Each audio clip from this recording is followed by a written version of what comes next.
നമസ്കാരം, ഞാൻ Unnikrishnan. Live engineers കണ്ണൂരിൻ്റെ പുതിയൊരു വീഡിയോയിലേക്ക് എല്ലാവർക്കും സ്വാഗതം.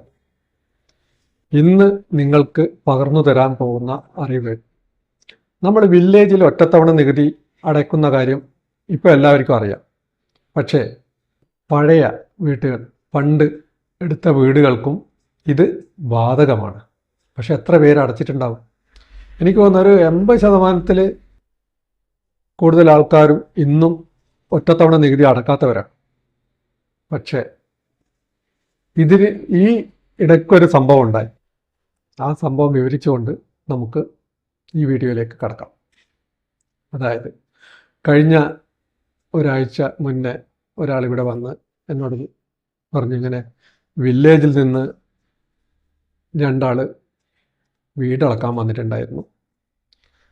അപ്പോൾ സാധാരണഗതിയിൽ എല്ലാ വീടുകളും അളന്നു പോകുന്നത് പോലെ അളന്നു പോകുന്നുവെന്ന് മാത്രമേ അദ്ദേഹം കരുതിയിട്ടുള്ളൂ. ഒരു 2 ആഴ്ച കഴിഞ്ഞപ്പോൾ വില്ലേജിൽ നിന്നും ഒരു പേപ്പർ വന്നു. അത് തഹസിൽദാർ ഒപ്പിട്ട പേപ്പറാണ്. അതിൻ്റെ അകത്ത് വ്യക്തമായിട്ട് എഴുതിയിട്ടുണ്ടായിരുന്നു, നിങ്ങൾ ഒറ്റത്തവണ നികുതിയായിട്ട് എത്രയാണ്, 10,920 രൂപ ഇന്ന തീയതിക്കുള്ളിൽ വില്ലേജിൽ അടയ്ക്കേണ്ടതാണ്. അങ്ങനെ അടച്ചില്ലെങ്കിൽ മറ്റ് നിയമ നടപടികളിലേക്ക് പോകുമെന്ന്. സംഭവം പുള്ളിക്കാരനും ആദ്യം ഒന്നും മനസ്സിലായില്ല. അങ്ങനെ ഇവിടെ വന്നു. അപ്പോൾ ഇവിടെ വന്നപ്പോൾ ഞാൻ ചോദിച്ചു, ഇതെപ്പോഴാണ് വീട് നിങ്ങൾ പുതുക്കിയെടുത്തതാണോ അല്ലെങ്കിൽ പഴയ വീടിന് എന്തെങ്കിലും കൂട്ടിയെടുക്കൽ എക്സ്റ്റൻഷൻ ഉണ്ടാവുമല്ലോ, അങ്ങനെ എന്തെങ്കിലും ചെയ്തിട്ടുണ്ടായിരുന്നു എന്താ? അപ്പോൾ അദ്ദേഹം പറഞ്ഞു, ഈയിടെ ബിൽഡിംഗ് പെർമിറ്റ്, പഞ്ചായത്തിൽ ബിൽഡിംഗ് പെർമിറ്റ് കൊടുത്തിട്ട് 1 വർഷം മുന്നേ വീടിൽ 2 മുറി കൂട്ടിയെടുത്തിട്ടുണ്ടായിരുന്നു. അത് നികുതി അവർ പുനഃക്രമീകരിച്ച് കൊടുക്കുകയും ചെയ്തിട്ടുണ്ടായിരുന്നു. അതായത് കംപ്ലീഷൻ പൂർത്തിയായതിനു ശേഷം പഞ്ചായത്തിൽ കംപ്ലീറ്റ് ആയെന്ന് എഴുതി കൊടുത്തിട്ട് അവർ അതുപോലെ നികുതി പുനഃക്രമീകരിച്ച് കൊടുക്കുകയും ചെയ്തത്. അപ്പോൾ ഞാൻ ചോദിച്ചു, ഇത് എത്ര സ്ക്വയർ മീറ്റർ അല്ലെങ്കിൽ എത്ര സ്ക്വയർ ഫീറ്റ് ഉണ്ട് നിങ്ങൾ വീട്, നിങ്ങൾക്ക് അറിയോ? അപ്പോൾ അദ്ദേഹം ആ പ്ലാൻ എനിക്കെടുത്ത് കാണിച്ചു തന്നു. അപ്പോൾ അതിൻ്റെ അകത്ത് ഏകദേശം 262 സ്ക്വയർ മീറ്റർ വലിപ്പമുണ്ട് അദ്ദേഹത്തിൻ്റെ വീട്. അപ്പോൾ വില്ലേജിൽ നിന്ന് തന്ന പേപ്പറിലും ഏകദേശം അത് തന്നെയാണ്. 262 സ്ക്വയർ മീറ്റർ വലിപ്പമുള്ള നിങ്ങളുടെ വീടിന് 10,920 രൂപ ഒറ്റത്തവണ നികുതിയായിട്ട് നിശ്ചയിച്ചിട്ടുണ്ട്. അത് ഇന്ന തീയതിക്കുള്ളിൽ അടച്ചു തീർക്കണം എന്നാണ് പറഞ്ഞിട്ടുള്ളത്. അപ്പോൾ ഞാൻ ചോദിച്ചു, ഇത്ര വലിയ വീടായിരുന്നോ നിങ്ങൾ? അപ്പോൾ എന്നോട് പറയായിരുന്നു, അപ്പോൾ മുന്നേ ഒരു 1500 സ്ക്വയർ ഫീറ്റ് വലിപ്പേ ഉണ്ടായിരുന്നുള്ളൂ. ആ സമയത്ത് ഞാൻ വില്ലേജിൽ പൈസ അടക്കുകയും ചെയ്തു. എന്തോ 750 500 എന്ന് ഓർമ്മയില്ല. അപ്പോൾ ആ പേപ്പറൊക്കെ നഷ്ടപ്പെട്ടു പോയിരുന്നു പുള്ളിക്കാരൻ. അതിനുശേഷം 2 തവണ അദ്ദേഹം വീട് കൂട്ടിയെടുത്തു, അതായത് വീടിന് വലിപ്പം കൂട്ടി. അങ്ങനെ ഇപ്പോൾ നിലവിൽ 262 സ്ക്വയർ മീറ്റർ വലിപ്പം ആ വീട്ടിനുണ്ട്. അപ്പോൾ ഇപ്പോൾ ഉള്ള ആ വലിപ്പത്തിന് അനുസരിച്ചിട്ടാണ് വില്ലേജിൽ നിന്ന് ആൾ വന്നിട്ട് മെഷർ ചെയ്ത് അതിന് ഒറ്റത്തവണ നികുതി അടക്കണം എന്നുള്ള നോട്ടീസ് വന്നില്ല. ഞാൻ പറഞ്ഞു, ഈ 262 സ്ക്വയർ മീറ്ററിൻ്റെ വലിപ്പത്തിൽ വരുന്ന നികുതിയാണ് നിങ്ങൾക്കിപ്പോൾ അവർ ഈടാക്കിയിരിക്കുന്നത്. അപ്പോൾ അതിന് മുന്നേ നിങ്ങൾ ഏതെങ്കിലും തരത്തിൽ വില്ലേജിൽ നികുതി അടച്ചിട്ടുണ്ടെങ്കിൽ ആ പേപ്പറും എടുത്ത് പോയി കഴിഞ്ഞാൽ അതിൻ്റെ ഡിഡക്ഷനും കഴിഞ്ഞിട്ട് മാത്രമേ ബാക്കി പൈസ മാത്രം അടച്ചാൽ മതിയാവും. അപ്പോൾ ഞാൻ പറഞ്ഞു വരുന്നത്, ആൾക്കാർക്ക് വിദ്യാഭ്യാസം വിവരം ഉണ്ടെങ്കിൽ ഇന്നത്തെ നിയമങ്ങൾ പലതും അറിയുന്നില്ല. പേപ്പറിലെ കൂടി വരുന്നുണ്ടെങ്കിലും അത് അത്ര കാര്യമാക്കുന്നില്ല എന്നുള്ളതാണ് ഇതിൽ നിന്നും മനസ്സിലാക്കാൻ സാധിക്കുന്നത്. അപ്പോൾ ഞാൻ നിങ്ങൾക്ക് എല്ലാവർക്കും കൂടി മനസ്സിലാകാൻ വേണ്ടിയിട്ട് ഈ വില്ലേജിലുള്ള നികുതി നിയമങ്ങളും ചട്ടങ്ങളും ഒന്ന് വിശദമായിട്ട് പറഞ്ഞു തരാം എന്നും കരുതുന്നു. അപ്പോൾ നമുക്ക് ആ കാര്യത്തിലേക്ക് കടക്കാം. കേരള കെട്ടിട നികുതി നിയമങ്ങളും ചട്ടങ്ങളും 1975 കേരള കെട്ടിട നികുതി നിയമപ്രകാരം 1/4/1973 ശേഷം പണി പൂർത്തിയാക്കിയിട്ടുള്ളതോ കൂട്ടിച്ചേർക്കലുകൾ നടത്തിയതോ ആയ കെട്ടിടത്തിന് കെട്ടിട നികുതി ഒടുക്കേണ്ടതാണ്. നിലവിൽ കെട്ടിടത്തിൻ്റെ തറ വിസ്തീർണം അടിസ്ഥാനപ്പെടുത്തിയാണ് നികുതി നിർണ്ണയിക്കേണ്ടത്. ഇതിനു വേണ്ടി വില്ലേജ് ഓഫീസർ ഫോറം 1 തയ്യാറാക്കി കെട്ടിട നികുതി ചുമത്താവുന്ന കെട്ടിടങ്ങളുടെ ലിസ്റ്റ് സഹിതം തഹസിൽദാർക്ക് സമർപ്പിക്കേണ്ടതാണ്.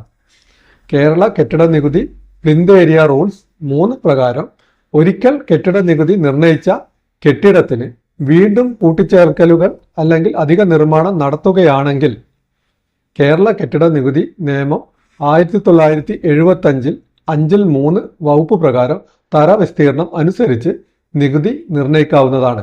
ഇതാണ് ഇദ്ദേഹത്തിന് സംഭവിച്ചത്.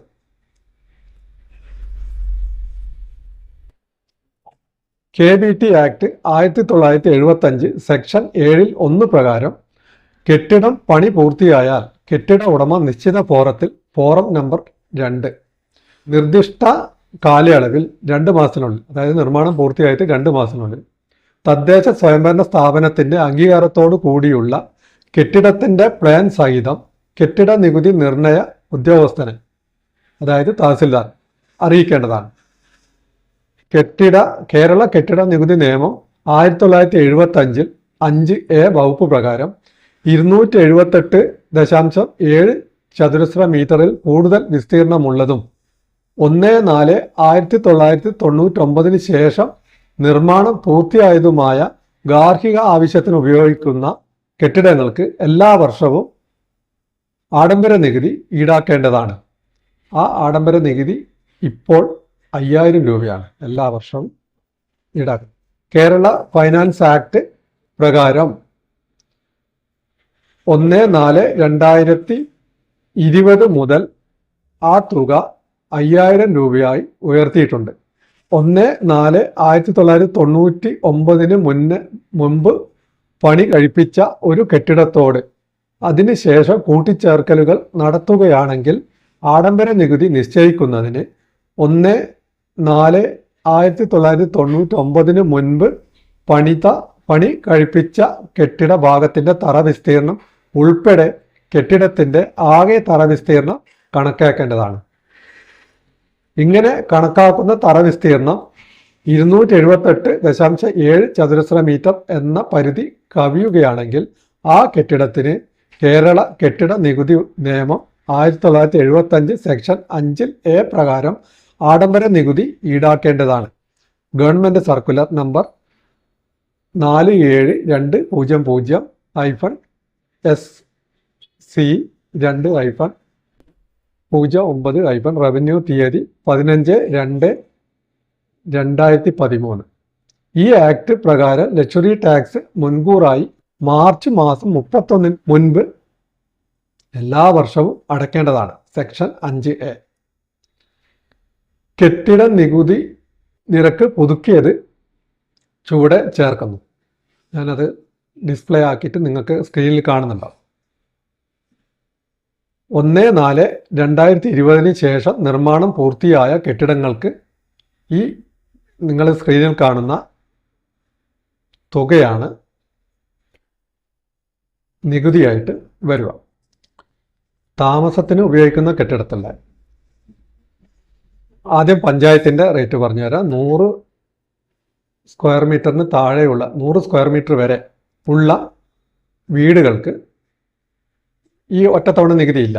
അതിനുശേഷം 100 സ്ക്വയർ മീറ്ററിനും 150 സ്ക്വയർ മീറ്ററിനും ഇടയിലുള്ള കെട്ടിടത്തിന് 1950 രൂപ പഞ്ചായത്തിലും മുനിസിപ്പാലിറ്റിയിലും 3500 രൂപയും കോർപ്പറേഷനിൽ 5200 രൂപയായിട്ട് ആണ് വരിക. പിന്നെ 150നും 200നും ഇടയ്ക്കുള്ള കെട്ടിടത്തിന് പഞ്ചായത്തിൽ 3900, മുനിസിപ്പാലിറ്റി 7000, കോർപ്പറേഷൻ 10500. അതുപോലെ തന്നെ 200നും 250 സ്ക്വയർ മീറ്ററിനും ഇടയിലുള്ളതിന് പഞ്ചായത്തിൽ 7800, മുനിസിപ്പാലിറ്റിയിൽ 14000, കോർപ്പറേഷനിൽ 21000.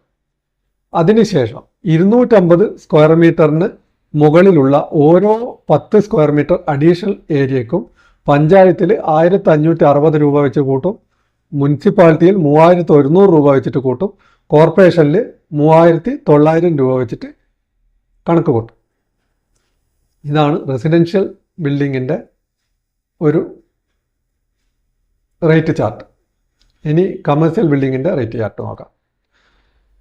കമേഴ്സ്യൽ ബിൽഡിങ്ങിൻ്റെ അതാ നിങ്ങൾക്ക് ഡിസ്പ്ലേയിൽ കാണുന്നുണ്ടാവും. 50 സ്ക്വയർ മീറ്റർ വരെ ഉള്ള ബിൽഡിങ്ങുകൾക്ക് ഒറ്റത്തവണ നികുതി അടയ്ക്കേണ്ട ആവശ്യമില്ല.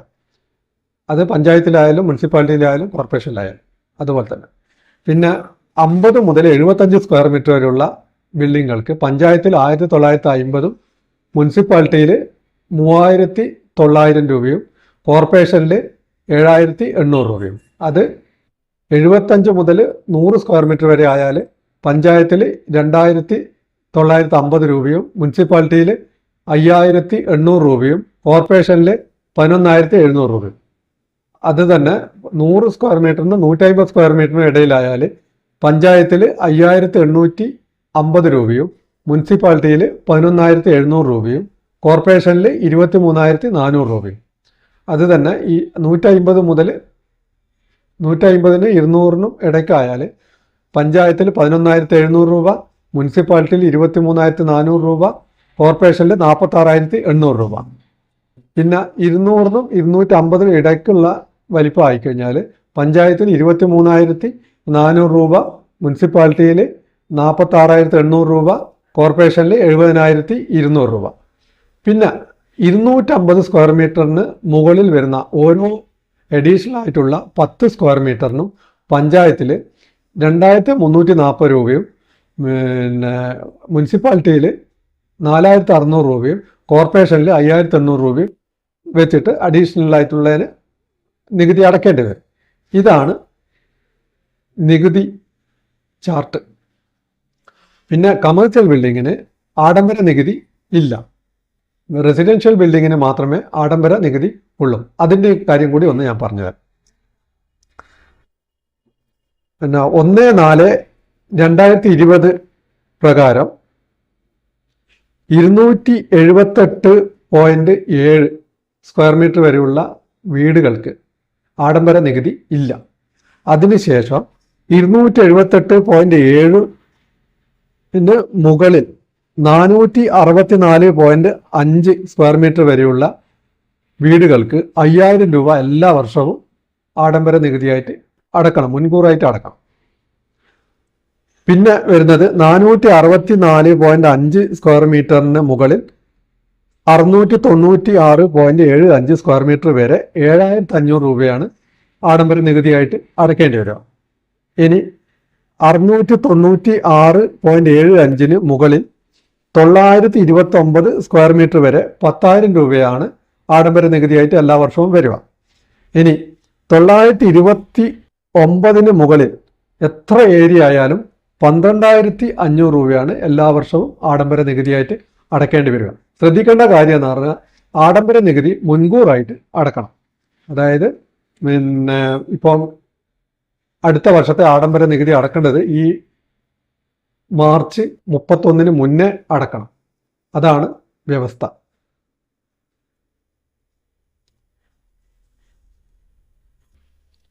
ഇനി ഈ ഒറ്റത്തവണ നികുതിയിൽ ചില കെട്ടിടങ്ങളെ ഒഴിവാക്കിയിട്ടുണ്ട്. ആ കാര്യം കൂടി ഒന്ന് നിങ്ങൾക്ക് വിശദമായിട്ട് പറഞ്ഞുതരാം. കെട്ടിട നികുതിയിൽ നിന്ന് താഴെ പറയുന്ന കെട്ടിടങ്ങളെ ഒഴിവാക്കിയിട്ടുണ്ട്. 1. സംസ്ഥാന ഗവൺമെന്റിന്റെയോ കേന്ദ്ര ഗവൺമെന്റിന്റെയോ ഏതെങ്കിലും തദ്ദേശ സ്വയംഭരണ സ്ഥാപനങ്ങളുടെ വക കെട്ടിടങ്ങൾ.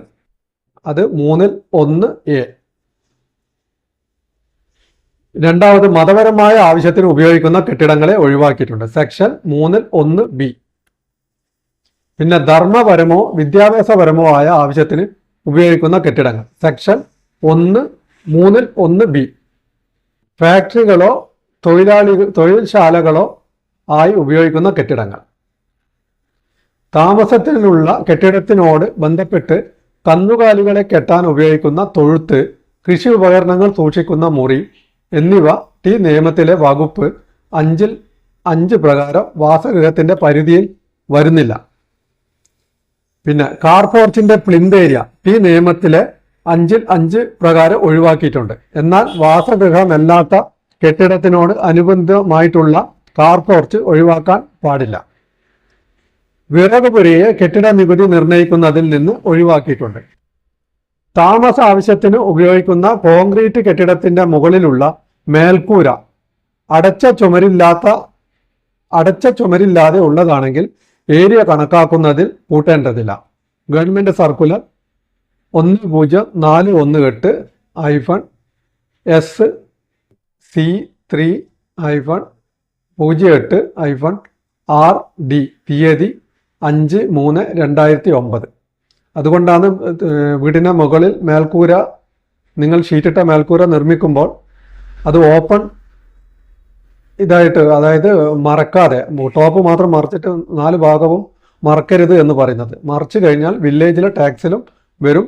അത് ഒരു 150 സ്ക്വയർ മീറ്റർ ഉള്ള വീടിന് മുകളിൽ ഷീറ്റ് ഇട്ട് കഴിഞ്ഞാൽ, മുഴുവൻ ഷീറ്റ് ഇട്ട് കഴിഞ്ഞാൽ ആഡംബര നികുതി വരും എന്നുള്ള കാര്യം ഓർമ്മിക്കുക.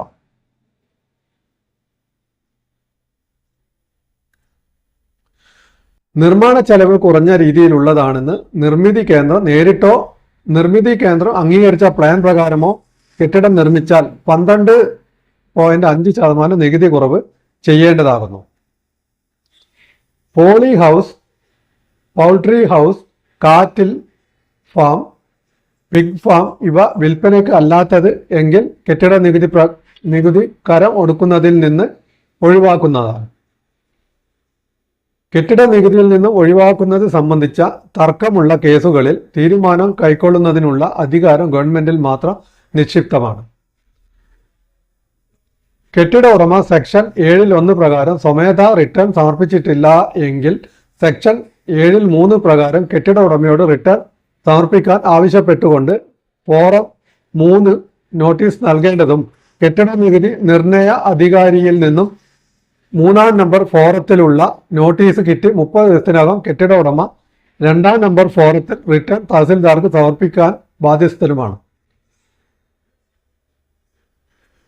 വ്യക്തമായ കാരണങ്ങൾ ഇല്ലാതെ കെട്ടിട ഉടമ റിട്ടേൺ ഫയൽ ചെയ്യാൻ വീഴ്ച വരുത്തിയാൽ സെക്ഷൻ 22 പ്രകാരം കെട്ടിട നിർണയ ഉദ്യോഗസ്ഥന് അപ്പലേറ്റ് അതോറിറ്റിക്ക് ദിവസം 5 രൂപ പ്രകാരം പിഴ ചുമത്താവുന്നതാണ്.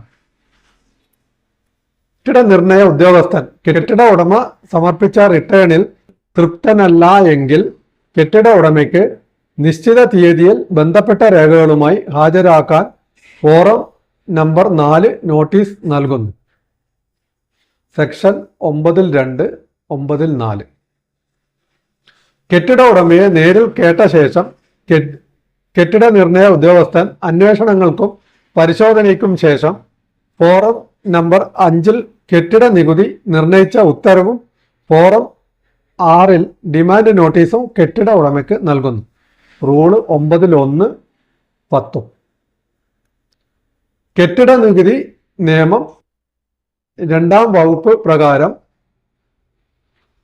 റവന്യൂ ഡിവിഷണൽ ഓഫീസറാണ് അപ്പീൽ അധികാരി. നികുതി നിജപ്പെടുത്തിയ ഉത്തരവോ ഈ ഉത്തരവ് പ്രകാരമുള്ള ഡിമാൻഡ് നോട്ടീസോ കൈപ്പറ്റി 30 ദിവസത്തിനകം അപ്പീൽ ഫയൽ ചെയ്യേണ്ടതാണ്.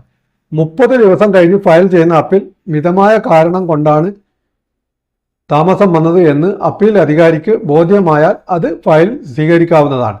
എന്നാൽ അങ്ങനെ സംഭവിക്കുന്ന കാലയളവ് യാതൊരു കാരണവശാലും 6 മാസത്തിൽ കൂടുതലാകാൻ പാടില്ലാത്തതാണ്. ഒരു ഗഡു അടവ് വരുത്തിയ ശേഷം വേണം അപ്പീൽ ഹർജി നൽകുവാൻ. സെക്ഷൻ 13 പ്രകാരം അപ്പീൽ അധികാരിയുടെ ഉത്തരവിനെതിരായി ജില്ലാ കളക്ടറും സെക്ഷൻ 14 പ്രകാരം ജില്ലാ കളക്ടറുടെ സ്വമേധയായുള്ള ഡിവിഷൻ ഉത്തരവിനെതിരായി സർക്കാരും റിവിഷൻ അധികാരികളാണ്. സെക്ഷൻ 13 പ്രകാരമുള്ള റിവിഷൻ പെറ്റീഷൻ സമർപ്പിക്കുന്നതിന് കെട്ടിട നികുതി തുകയുടെ 50% അടയ്ക്കേണ്ടതാണ്. കെട്ടിട നികുതി ലക്ഷറി ടാക്സ് ഒടുക്കുവാൻ താമസിക്കുന്ന കേസുകളിൽ 6% പലിശ ഈടാക്കേണ്ടതാണ്. സർക്കാരിൽ നിന്നും തവണ ഉത്തരവുകൾ സമ്പാദിച്ചിട്ടുള്ള കേസുകളിൽ കൃത്യസമയത്ത് തുക ഒടുക്കുന്നതിൽ വീഴ്ച വരുത്തി അനുവദിച്ച തവണ വ്യവസ്ഥ റദ്ദാക്കുന്നതാണ്. കുടിശ്ശിക തുകയ്ക്ക് 18% പലിശയും ഈടാക്കേണ്ടതാണ്. റവന്യൂ റിക്കവറി കേസുകളിൽ കളക്ഷൻ ചാർജ് ഈടാക്കേണ്ടതില്ല. സെക്ഷൻ 18ഉം 19 റൂൾ 13 കെട്ടിട നികുതിയുമായി ബന്ധപ്പെട്ട് താഴെ പറയുന്ന രജിസ്റ്ററുകൾ സൂക്ഷിക്കേണ്ടതാണ്. ഫോം എ കെട്ടിട നികുതി നിർണയവുമായി ബന്ധപ്പെട്ട രജിസ്റ്റർ താലൂക്ക് ഓഫീസിൽ സൂക്ഷിക്കേണ്ടതാണ്. ഫോം ബി കെട്ടിട നികുതി നിർണയിച്ച വ്യക്തിയുടെ വിവരങ്ങൾ അടങ്ങിയ രജിസ്റ്റർ വില്ലേജ് ഓഫീസിൽ സൂക്ഷിക്കേണ്ടതാണ്. ഫോം സി കെട്ടിട നിർണയ ഉദ്യോഗസ്ഥന് റിപ്പോർട്ട് ചെയ്തിട്ടുള്ള കെട്ടിടങ്ങളുടെ വിവരങ്ങൾ അടങ്ങിയ രജിസ്റ്റർ വില്ലേജ് ഓഫീസിൽ സൂക്ഷിക്കേണ്ടതാണ്. Form D statutory tax register village ഓഫീസിലും താലൂക്ക് ഓഫീസിലും സൂക്ഷിക്കേണ്ടതാണ്. അപ്പീൽ രജിസ്റ്റർ RDO ഓഫീസിൽ സൂക്ഷിക്കേണ്ടതാണ്. റിവിഷൻ രജിസ്റ്റർ ജില്ലാ കളക്ടറേറ്റുകളിൽ സൂക്ഷിക്കേണ്ടതാണ്. 19/7/2011 ശേഷം നിർമ്മാണം പൂർത്തിയാക്കിയതും 4000 സ്ക്വയർ ഫീറ്റിൽ കൂടുതൽ വിസ്തീർണമുള്ളതുമായ ഗാർഹിക ആവശ്യത്തിന് ഉപയോഗിക്കുന്ന കെട്ടിടങ്ങൾക്ക് കെട്ടിട നികുതി തുകയുടെ 2% സെസ് ഇനത്തിൽ ഈടാക്കേണ്ടതാണ്. Housing project section 11. പൊതുമേഖലാ സ്ഥാപനങ്ങളുടെ കെട്ടിടങ്ങളെ കെട്ടിട നികുതി കണക്കാക്കുന്നതിൽ നിന്നും ഒഴിവാക്കിയിട്ടില്ലാത്തതാണ്. ഉദാഹരണം KSFE, KSEB, KFC, KSHB etcetera. Kerala കെട്ടിട നികുതി നിയമം 1975 ഈ വകുപ്പിന്റെ 2ാം വിശദീകരണ പ്രകാരം ഒരു കെട്ടിടത്തിൽ വിവിധ അപ്പാർട്ട്മെന്റുകളോ ഫ്ളാറ്റോ ഉണ്ടെങ്കിൽ അപ്പാർട്ട്മെന്റുകളുടെയോ ഫ്ളാറ്റുകളുടെയോ ഉടമസ്ഥാവകാശം വിവിധ വ്യക്തികളുടെ പേരിൽ ആയിരിക്കുകയും കെട്ടിടത്തിന്റെ നിർമ്മാണ ചെലവ് വ്യക്തികൾ സംയുക്തമായി വഹിക്കുകയോ ചെയ്തിട്ടുണ്ടെങ്കിൽ ഫ്ളാറ്റുകളെയും അപ്പാർട്ട്മെന്റുകളെയും പ്രത്യേക യൂണിറ്റായി കണക്കാക്കി ഓരോ ഫ്ളാറ്റ് അല്ലെങ്കിൽ അപ്പാർട്ട്മെന്റ് ഉടമസ്ഥരുടെയും പേരിൽ പ്രത്യേകമായി നികുതി കണക്കാക്കേണ്ടതാണ്. ഇത്രയും കാര്യങ്ങളാണ് ഈ നിയമത്തിൽ ഉള്ളത്. ഇതൊന്ന് നിങ്ങൾക്ക് വിശദീകരിച്ച് തരുക എന്ന ഉദ്ദേശമായിരുന്നു ഇന്നുണ്ടായിരുന്നത്. കാര്യങ്ങൾ ഒന്ന് ഒറ്റത്തവണ കേട്ടിട്ട് മനസ്സിലായിട്ടില്ലെങ്കിൽ ഒന്നും കൂടി റിപ്പീറ്റ് ചെയ്തിട്ട് കേൾക്കുക. അപ്പോൾ ഈ കാര്യങ്ങൾ നിങ്ങൾക്ക് ഉപകാരപ്രദം ആയിട്ടുണ്ടാവും എന്ന് വിശ്വസിക്കട്ടെ. ഇതുവരെ സബ്സ്ക്രൈബ് ചെയ്യാതെയാണ് നിങ്ങൾ വീഡിയോ കാണുന്നതെങ്കിൽ ചാനൽ സബ്സ്ക്രൈബ് ചെയ്ത് പ്രൊമോട്ട് ചെയ്യാൻ അപേക്ഷിക്കുന്നു. ഇനി പുതിയൊരു അറിവും പുതിയ വിശേഷവുമായിട്ട് അടുത്ത ദിവസം നമുക്ക് കണ്ടുമുട്ടാം. അതുവരെ ബൈ.